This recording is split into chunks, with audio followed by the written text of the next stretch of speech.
Big story tonight. ABC 22 uncovers disturbing new details about a Dayton EMT.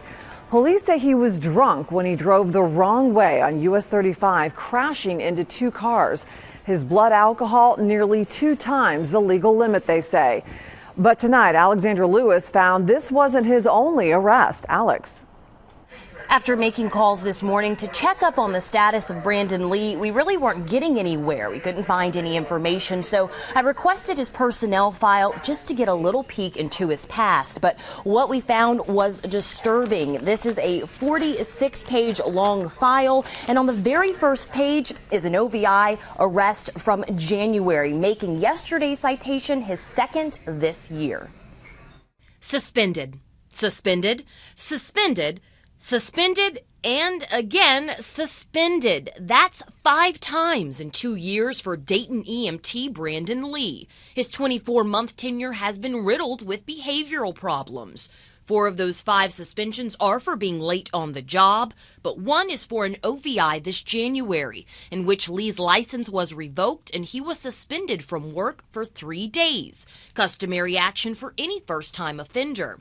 According to police reports we dug up, Lee blew a .17 in Vandalia on January 31st. A reckless crime for a man whose job it is to save lives. But a first-time offender is often given some slack. But what about a second-timer? And I noticed a set of headlights coming towards me on my side of the road. And that's basically the last thing I remember. I mean, he just hit me head on.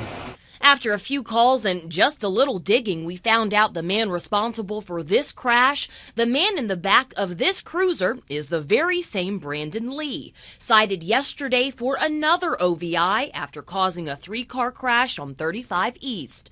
A charge that Brandon's employer, the Dayton Fire Department, says it's taking very seriously.